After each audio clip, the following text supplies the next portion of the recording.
Hi there, my name is Kendrick, and today I get to interview Eric. So Eric, welcome, man. Hi, how's Uh, everybody doing? First Eric, of all, the two of us. can you tell us your full title, please? Yeah, so I'm an INTP jumper. I'm audio, TISI, sleep, blast, play, consume. So I'm ST decider Dave. And what did you think and how did you feel when you got your results back? So when I got typed, I somehow roped in about 30 or so people to like watch me reveal my type at 10 p.m. because I couldn't originally reveal the type when most other people do. And so it was really interesting because when I got the actual email, I showed it to everybody. And like I was less surprised than a lot of the audience that was there. I remember Gray was there and she was like, she did the, ah! And then I was like, huh, yep. And then, when I finally saw consume last, it's just like, oh, yeah, 100%. That makes so much sense because I have ADHD and like attention deficit is literally just consume last. Yeah. I think it's also extrovert intuition. So Yeah. you have both. So Yeah. yeah, It's fair. Yeah. yeah, That makes sense. yeah. All right. So let's talk about the first obvious thing. You're a decider. Yeah. Talk about your life as a decider. Yeah. So like being a decider is really interesting because I definitely feel different from other deciders. And the reason why I say that is because like when you see the Aegis and a lot of the other IPs, they freak out at a lot of like things that I wouldn't typically freak out. And what I mean by that is that like I I've become a lot more forgiving about other people and just like situations like typically that would trigger the deciders in general. But it's like when someone crosses other people's boundaries, is like personally bothering me, like someone's disrespecting me for no reason, and also like the biggest one that seems to trigger me nowadays is when the other people that are deciders get decider weird. And then I get decider weird because they're decider weird, and that weirds me out because I'm like them. Yeah, Yeah. yeah. I guess that the FE is also you're mirroring their weirdness. So Yeah. yeah, It's also quite difficult at times too, though, because like as a decider, there's some things that like, seem like really easy just to double decide and get out of, but like you're still a decider, so it still triggers you. And to me, like TI at the top, it's like, why am I like getting so triggered by this? Like, obviously, just feel the emotions, whatever, but like this is just normal occurrence. I want to talk to you first about your TI because you Yeah. mentioned the word respect. So can you Yeah. talk about the obsession with like getting respect? I think respect is just like, I mean, it's difficult because respect is something that like you have to define. And I guess if I were to define respect, it's more just like, you know, I want to use the word respect to define respect, but it's just like working with someone in their standards and their boundaries and just being like, accepting of who they are. And like when someone steps over us or does something that's like hinders another person or negatively affects another person without like communicating like maybe why they did it or like that they had to do it or something like that, that can be seen as like to me as disrespectful. Like just I guess taking advantage of other people and just like you know stepping over boundaries and hurting the people's feelings is like that's what I see as disrespectful. And I guess my obsession with it is that like everybody's like, so it's like FE, right? Everybody's a human being. We all have our feelings. Our feelings are important to all of us, and therefore we should respect each other's feelings. And if we step over other people's like functions or other people's feelings, then it's like that's a no-go. Well, some people with FI, they don't mind their feelings hurt. So it's kind of Yeah, yeah. yeah. So yeah, I guess you have Someone's to an interesting one. tailor to your audience. Yeah, Um, you have double activated extrovert feeling. yeah. You're a glass lizard. Can you talk about like being like better than the average IP at people? That one's really weird because it's like, so I think there's two things on that. Like number one, um I think to me, the most triggering types are typically like the sleep consumes and the consume sleeps. Like a lot of them that I meet in person are perfectly fine. Like I met some before and that were fine, but like I think it's when people double down on the DI too much, because since like I'm an IP that's like focused around, you know, FE, it's like to me that's why my priority. But then when someone like doubles down on their DI and then becomes like way too DI and just like starts like overly trampling over other people, that like really triggers me. And that typically gets me in like my weird EJ swing. And then I want to like, you know, like socially destroy their reputation to like show them like where they are in the tribe. Is that what EJs do? I think that's a double decider thing. So maybe Maybe, I don't know. yeah. I definitely, EJs do something. I don't really understand too well what they do. Well, you know, EJs and IPs are weird with people supposedly. So EJs are Yeah. trying to help everyone or like trying to make everyone feel good Yeah. at the expense of themselves. But Yeah. like double deciders, they'll compliment you, but they have to also insult you. It has to be balanced. Yeah. It just Yeah. be Yeah. Yeah. yeah. Yeah. Yeah. Yeah. So maybe you're And doing I guess the difference between like me and a double decider in that situation is that like there's no compliment to them. It's just like, let me just grab you and like show you how like crappy you are in this situation because you're triggering me. okay. Okay, got it. So That it's makes still the sense. decider version. Okay. Yeah. Okay. Yeah. And then your extrovert feeling is feminine. Yeah. You feel like your emotions are easily moved. Oh yeah, 100%. Like I personally have a really hard time crying by myself, but I literally, and I say this as like a joke, but it's genuinely true. Like if you have a section of like strings, so like the violins and the cellos and the double basses, if they go into like a minor chord, I will start tearing up. Like I will start crying. Literally the most like petty and like most fake emotional things will make me start feeling like emotional. Okay. It also comes up a lot too. And like Nathan, my type twin, has talked about this, or like I've seen it before too, that like sometimes we'll blast and then we'll even move our own emotions. And so like you're blasting, but then you kicked your own emotions and now you're emotional and you're like, oh no, I can't continue blasting because I'm like the emotions are not letting me blast. Okay. That's kind of strange. Yeah. Um, so let's go over your blast, and since you already brought it up, this Yeah. is like the elephant in the room because you have double activated blast Yeah. and your blast is SF. Yes. So can you just talk to me about your very specific double activated SF blast? So like I think seeing how my blast is SF when it's not like in an encouraging manner, and what I mean by encouraging manner is like, you know, to hype up the boys or hype up the tribe. Like that's a little bit difficult, but I think like one of the most obvious ways it's SF is that I work as a lifeguard, and whenever there's like swim tests involved or like, you know, time trials and stuff like that in order for like certain classes, I will, and this happens every single time, I will literally look at the kids and like scream at them to like, go, go, go, come on, let's go. And, you know, I was swearing and sort of like pushing them really hard. And I guess the purpose of the SF there is to like give them the motivation, the SF feeling of motivation to push themselves, if that makes sense. I think, I guess like narrowing in right now, what the purpose of my SF blast is to like, it's to it's to give a point, but it's also to give like an emotional like conclusion or an emotional like changing point. Like it's supposed to move you emotionally to like look at things different in a different perspective. Yeah. Yeah, I guess you're pumping them up to make them feel like a winner. So Yeah, exactly. yeah, okay, that makes sense. Um, let's look at your other animal that's attached to your extrovert feeling, which is play. Your play's NF, it's third, but it's attached to your blast, so they can kind of be, you can kind of rotate between those two, you know, in a weird way. Can you talk about your NF, double feminine actually, double feminine NF It's play? double feminine, which is weird.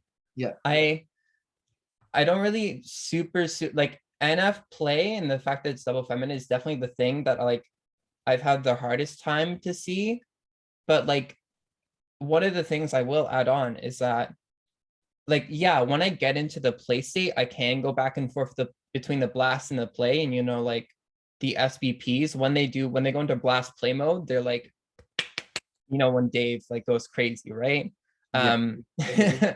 But I think it's really interesting though, because I observed this like quite a bit, and also on like the weekend, is that literally, and I think this is for most animal stacks, is that when you start like doing your animals, you have to go through one by one, right? So for you to get to your sleep, you have to play, and then you have to blast, and then you finally have to consume before you can do the sleep.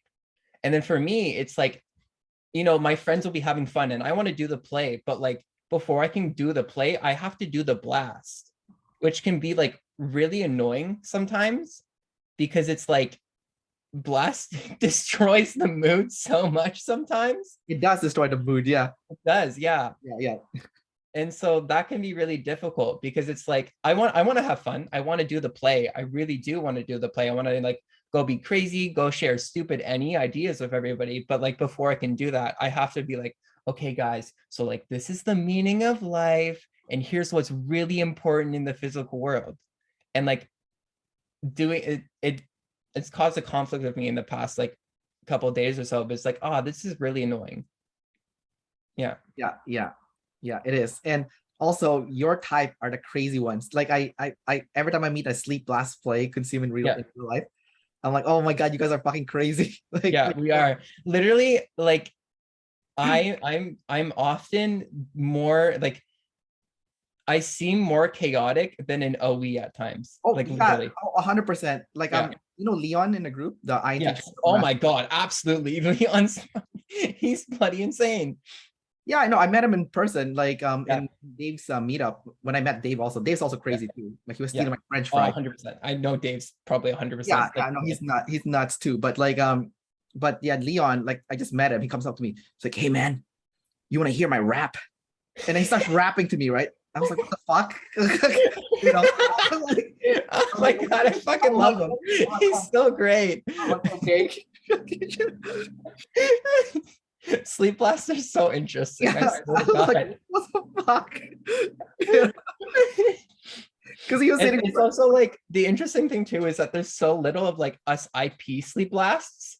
So like a lot of people know like the observer sleep blast. They're just, Dave is just kicking the lawnmower, just like going crazy about fucking lawnmowers and shit like that. Yeah. And then like just our sleep blast play is just like, I don't even know. It's the weirdest thing on earth. Yeah, it is. It is strange. There's Marco. I don't know if you know him. The ISTP, double masculine. Yeah. No, I don't. Not yet. Yeah, he's also sleep blast play consume. He's also interesting fellow. Yeah. So all right. Let's talk about your sleep now. Your sleep is double masculine. STITI. I remember when I was talking to Nathan. Nathan's pretty jacked, right? So I guess like you guys get fit really quickly. Do you notice that with yourself, like, or not? Really? I guess so. Like my one of my friends. So when I turned 18, I met like my best friend at the time, and like we started working out together because he pushed me to go to the gym, and he would always hype up my body, being like, "I swear to God, Eric, if you just worked out, you'd be like the most handsome boy on earth." And I'd be like, okay. And then not that long ago, another friend of mine who's also like jacked is like, literally, Eric, if you worked out, you would have Jason Momoa's bod. And it's like genuinely true, because like seems to be how my muscles are shaped. Yeah. Like, yeah, like we do get jacked pretty like well, and also like we look good at the same time. I'm more like I've only done one triathlon so far, but like I'm gonna commit to triathlons for the rest of my life. So that'll be my gig. Oh, okay. So you're missing out on the muscle gains then as a triathlon. I mean, like kind of, but like you get a certain kind of toned body when you do triathlons. Yeah, but you don't get jacked because you're. I won't get jacked, but I'm thankful that Nathan exists, because every time someone tells me that again, I'll just show him what Nathan looks like and be like, yeah, that could be me. Yeah, that is Yeah. you. Like if you worked out, you would be Nathan, like super jacked to the max. Literally. Yeah, you'd be jacked to the max, you know. Yeah. Okay. Well, I mean, yeah, at the end of the day, you have to do the activity that you prefer, Yes. right? So yeah, I Yeah. guess that's fine. So your sleep is ST, so it's like a reporter ST. So Yeah. what's your flavor of it being sleep? Like it's kind of weird because I think when I go in my mind, what I'm doing is literally the ST. Like seeing my sleep in the physical world, I think is a lot more difficult because like I don't even know how to explain it, but like seeing your sleep in the physical world is generally difficult to me. But like looking inside my mind, the the playback of like what's happening in there is just like trying to like figure out how everything works and just understanding, but in an ST way. So it's just like re-explaining what physically happened or what physically is, and just like, processing it like that. Yeah, you have the SI too, right? Step one, do Yeah. this. Step two, do this. Step three, Yeah. do this. Yeah. You know, like it's very like It always starts at the beginning and it's like explanatory from there. it's good and bad. It's good because you Yeah. get the full picture. It's bad because it's so slow. You Yeah, know? no, literally. I once did an example, and this is very energy dominant, but do you know what Dragon Ball is? Yeah, the Dragon Ball Z. So like I did an example of what SI looked like, and I don't know why anybody let me continue, but I literally SI detailed the almost the entirety of the Frieza saga from like the middle to the beginning to when like when the Ginyu Force got there, and I like gave the exact SI rundown of like this thing happened, then this thing happened, then this thing happened, then this thing happened. And like that's literally what SI feels like when we're doing it. It's just so slow. I think it would be funny for the people who knows Dragon Ball, but if you don't know Dragon Ball, you're like, If what? you don't know Dragon Ball, just an explanatory, it's like that arc is like 100 like 50 episodes, and I literally like talked out like 25. Yeah, Just only because they drag it out so long. You know, yeah, they do drag it out in really the freaking olden long. days, they like powering up takes like 5 Yeah. episodes. Yeah, Yeah. yeah. In a way, though, they made it more epic because Yes. when they're finished powering up, then you're like, Yeah. oh shit, now we Yeah. Yeah. No, it's really hype. Yeah. yeah. Okay. So your last animals consume, it's NT. Yes. Uh, you, it's supposed to be like the normal for INTP. So you're like Yeah. the weird INTP. Yeah. And you what's even weirder is that like I'm I'm majoring in physics and I'm in like my third year of physics. And so like I'm just surrounded by like a bunch of TIs that have NT and just Yeah. a bunch of people that just have like NE and Yeah. like just NT in their stack. And I'm just like, I feel like a fish out of water a lot of the time. I mean, you're technically one of them. Yeah, Technically. I'm technically am one of them, but it's Yeah. like Yeah. But you're the black sheep for sure. Like you're yeah, for sure. yeah, yeah, Absolutely. Yeah. yeah. You probably like that though, because you stand out, you know. Yeah. No, I definitely do. I'm definitely like the odd one out of like the normal physics crew. Yeah. Okay, so from what I know about the glass lizard, so if your last animal is your first to function, Yeah. it's hard to start doing it, but once you get started, it's actually not that bad. But the act of starting it is like the hardest. So do you relate with that personally? Like it's hard to consume, but like if you force yourself and you get started, you're like, oh, okay, now you know, now you can actually do it. I think, yeah, I would actually agree. Like once I start on a roll of consuming, like it does kind of deep dive. I still like if I consume something, I still do have to blast it. And I can see this in my life now so clearly. Like it is exactly how Dave and Shan explain it, is that like if you're a blaster and you consume something, you are going to blast it to another person. Yeah. But like if I start consuming, I can go down the roll and just like actually like go down the rabbit hole and actually like take it in.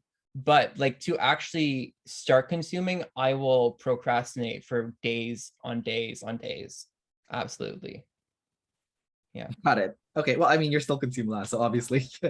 All right, dude. And your consume is NT. So do you have trouble figuring things out? Because it's like the troubleshooting, problem solving So part. like what I've currently seen is that it's not that I have trouble figuring things out, but it's like my brain has the least responsibility in the entire universe to ever figure anything out. And I'm never going to figure anything out because that's your bloody job and you will do it. I'm not going to do it. Screw you, back off. Don't make me try and figure things out. Like that's what my brain is doing it. And it's like, I think me and Nathan have both talked about this. Like we're actually good at figuring things out. It's just, You don't like, want to. screw you if you think I'm going to do it. No. Yeah, because it's your first two functions, so technically Yeah. you would be better at it than play. Yeah. Technically. But I guess you just don't want to do it because it's last. Yeah, like never, essentially. You're more than happy to outsource it to someone else, Yeah.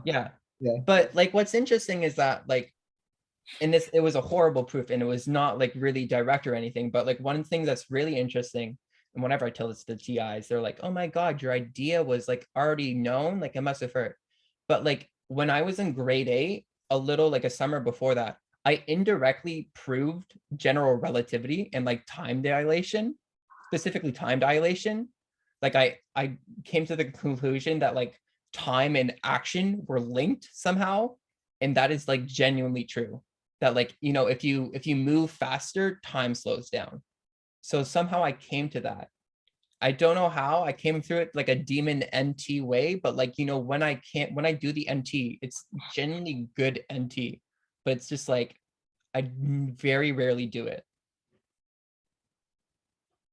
That what you just said, it's like creating a rabbit hole in my brain right now.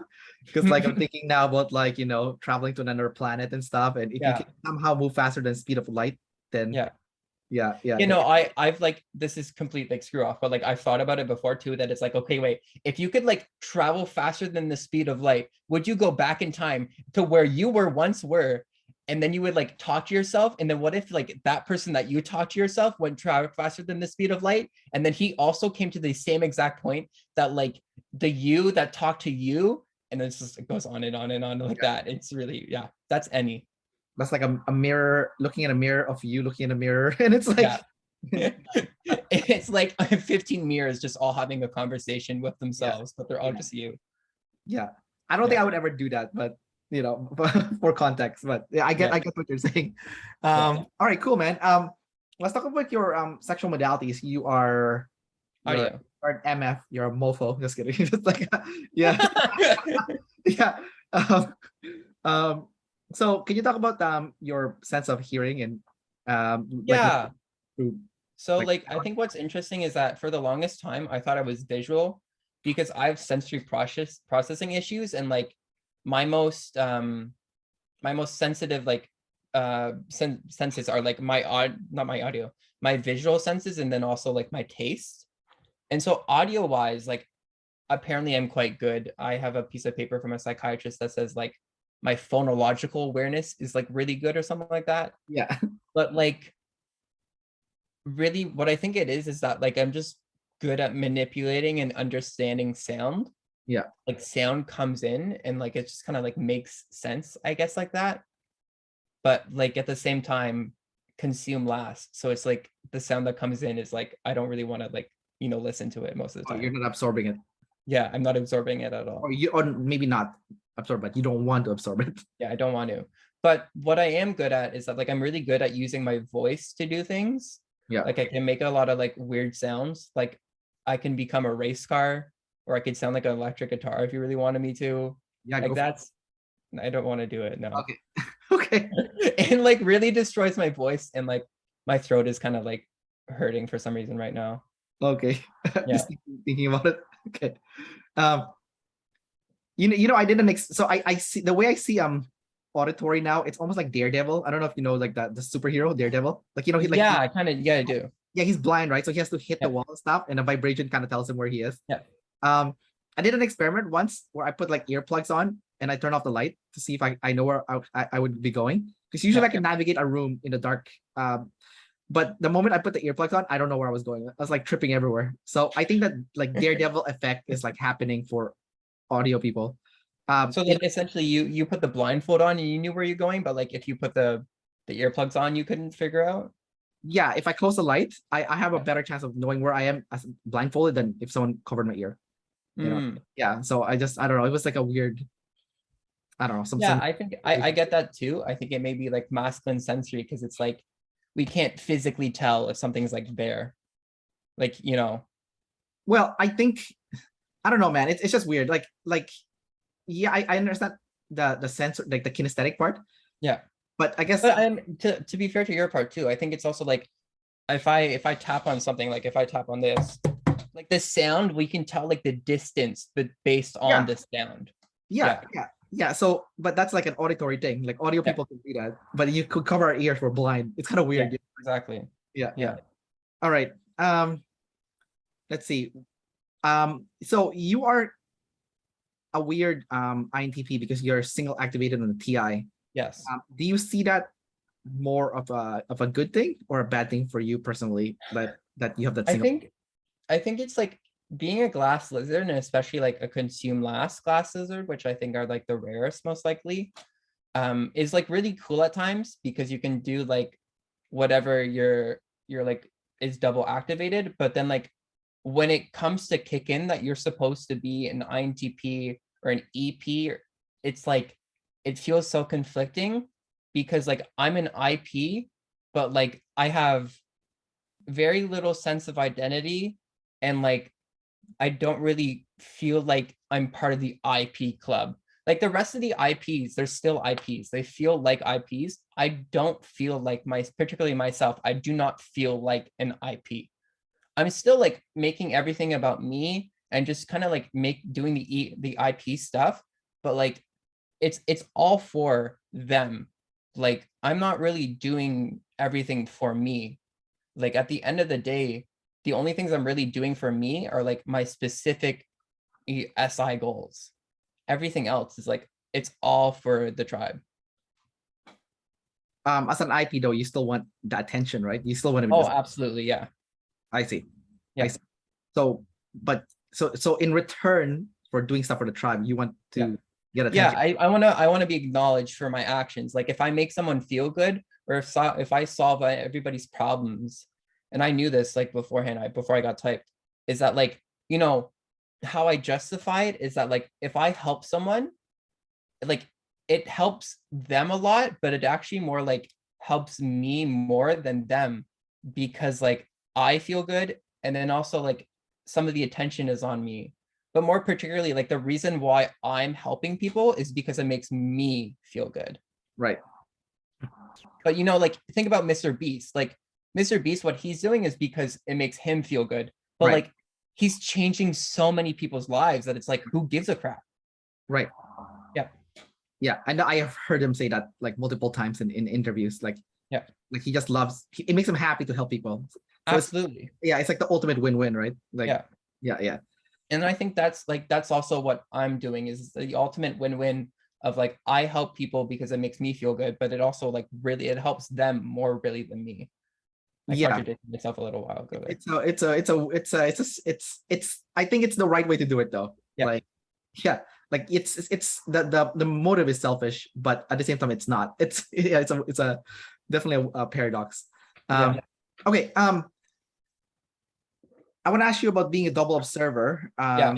You're gonna be a weird double observer because you're probably gonna get a lot of observer issues too, being Oh consumed. yeah, like I'm for sure the most observery non-observer there is. Yeah, yeah. Okay, so can you talk about that? Like being very like having a lot of observer problem as a decider? It's kind of I weird. think what it is that like when I get an observer problem, it will trigger me like you do, like it does the observers, but I won't get stuck on it. So like for example, I remember like my printer broke like 3 or so months ago, Yeah. and like the printer broke, and I remember like it really got to me, but like I had a 10-minute timer in my mind that was like, okay, if I don't fix this printer in 10 minutes, I'm literally gonna have a panic attack. Like I was triggered and I was really like, oh God, oh God, oh God. But like I wasn't gonna emotionally explode yet unless those 10 minutes go by. And I just like, it's okay. Whatever we're gonna work at this for the next 10 minutes and everything should be fine. But Yeah. like after those 10 minutes, oh, I'm a goner. I'm a goner. Like Yeah. I'm full blown just gonna emotionally explode and Yeah. just have an observer freak out.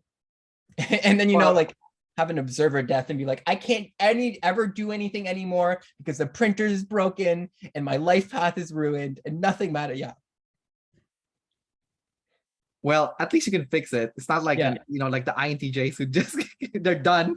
Yeah. Like life is over. Like Yeah. if you want to kill it, Literally. if you hate an INTJ, you give them a printer for Yeah. their present, right? As a gift. Yeah. Yeah. They'll give you a dirty look Yeah. after you give them the printer. Like, this is what I think of you. Here's the printer. Here's the shittiest machine made by human mankind. Yeah. And that like works for nobody. Yeah, I don't know why printers always get jam and stuff. I mean, like, it's not a new technology. It's old. Like, exactly, right? why haven't you figured this out yet? Unless they're doing Someone it on should make a purpose. printer that actually works and does not break every 20 minutes. Yeah, or the paper doesn't get jammed or something. Yeah. I mean, I don't get it. I think it's done on purpose so that they can make more money. So they have to keep No, replacing it. Apple should make a printer, sell it for $5,000. But you know what? It'll probably actually work. Yeah. Okay. They might. Who knows? You're gonna go walk into the Apple office and be like, "I have a proposition for you." Yeah. It's all INTJs lining up to Yeah. get that. It's all the Steve Jobs twin types. Yeah. Or Dave. Yeah. They're all. Dave would actually buy that for sure. Yeah. No. You charge him 10 grand, he'll pay for it. He won't even hit. 100%. Yeah. They're all lining up with their jeans and black sweater. Yeah.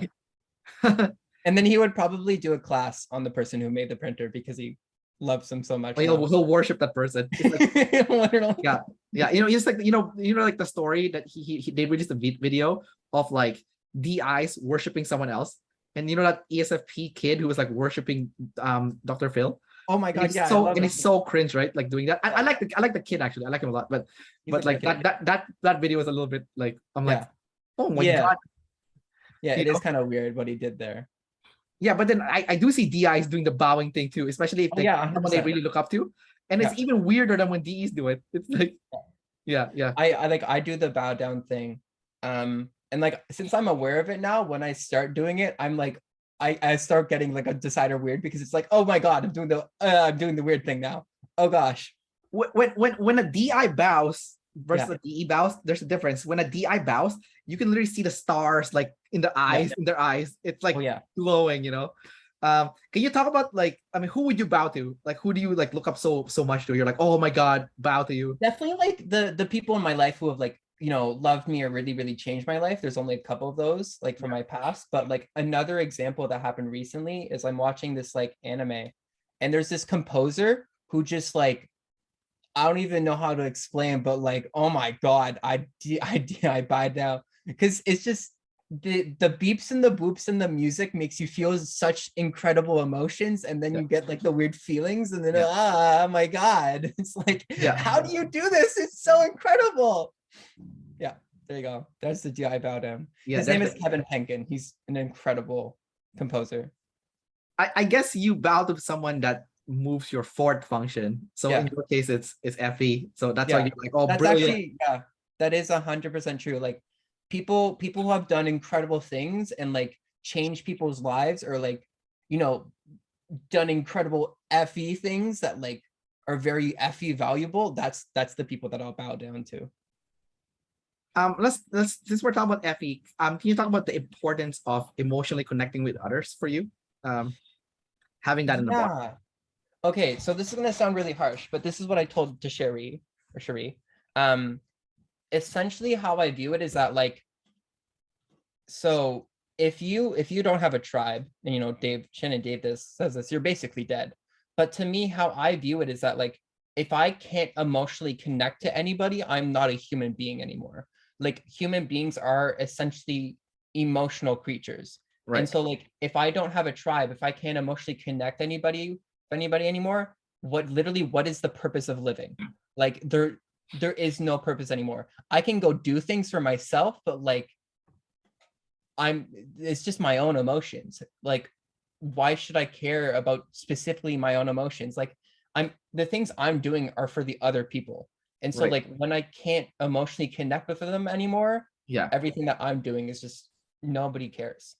And so like if I lost everybody in my life and just everybody around me, I would literally be equivalent to like a meat sack. That's what I am as a human being if I don't have the emotions. Yeah, Shan talked about this recently. I don't know if you saw that video, but she was like talking about like if a car breaks and you're an observer, you would freak out because like the wheels doesn't work or whatever. But if you're like a decider, you can fix the wheels, but you're not gonna drive the car if there's no one else in there, you know, like Yeah, yeah. exactly. So yeah, I get what you're saying. I'm like, wow, that's really like intense for this Yeah, person. like as a decider, you drive the car because you're going somewhere where there either is like other people or there is something for yourself that leads to other people. Yeah, and then I mean, according to Shan, if there's nobody, Yeah. you're not even gonna start the car. If you're Yeah. done, you're done, right? Yeah. So, okay. So we're gonna wrap up the interview pretty soon. Okay. I don't know if I missed asking you any question. Oh yeah, I did. So, last two questions for you. First one is, can you talk about your life as an OI? So you're, organize over gather, and you are control over chaos. Can you talk about that a bit? Yeah, so that one I feel very odd on because like I've already said I have really bad ADHD. And so essentially it's like I have like my NE as like a mini savior. And what I mean by that is that like it's still a demon, but like I have to satisfy the evil demon and make him happy. So like my life is actually intensely chaotic, but where the OI actually is like in here. That's where the OI really is like, you know, obviously like my drawers and stuff are like organized, but all the organizing is going in here. Like I don't like planning that much at all. That stresses me out because I have to think ahead. Yeah. So I have to do the end, but like I can mentally plan like in here really fast. So like I'll just like make a decision. Oh, I have to do stuff. It's be like, okay, we're gonna do this, and then after that we're gonna do this, and then blah blah blah. And that's where the OI is very well seen. Got it. Yeah. All right. And then lastly, if you were to give fellow IPs who doesn't have double activated bottom tribe function an advice, what would you say to them that can help them, and what benefit have you personally had because you were doing that, you know, using your fourth function? I think the one of them is for sure like, you know, don't be afraid to rely on others. I think it's really idiotic and that's whatever, but I think it's really like it's not the most smartest thing when you don't rely or ask for others for help, because you can't only ever rely on yourself. I know like it may be scary since you're demon DE, but like you need to go out there and ask the tribe for help, or just, you know, like even if you don't want to, sometimes you can just use the tribe as a tool to achieve your own goals. But like you need to use the tribe to help you in a positive way or in a negative way, whatever you have to do, you have to use the tribe, and you have to be able to also like lean on them. And I think like the biggest one is just like know your place in the tribe, accept it, and then build a community off of it. And I guess the community is a very like FE word, but like don't let yourself be alone. Don't push yourself away from other people. Like I do that because it's like an instinctual thing to like distance myself just a tiny bit between people, but like you want yourself to allow yourself to be close to other people and have a community and have a tribe. That's what you should want. Gotcha. Yeah. All right, Eric, thanks for coming out and doing this interview and sharing more about, you know, who you are as a person. So Well, thank you very much, Kendrick, as well. It's a pleasure to have you, or for you to have me specifically. yeah. All right, man. Take care. Enjoy the rest of your day. Thank you very much, Kendrick.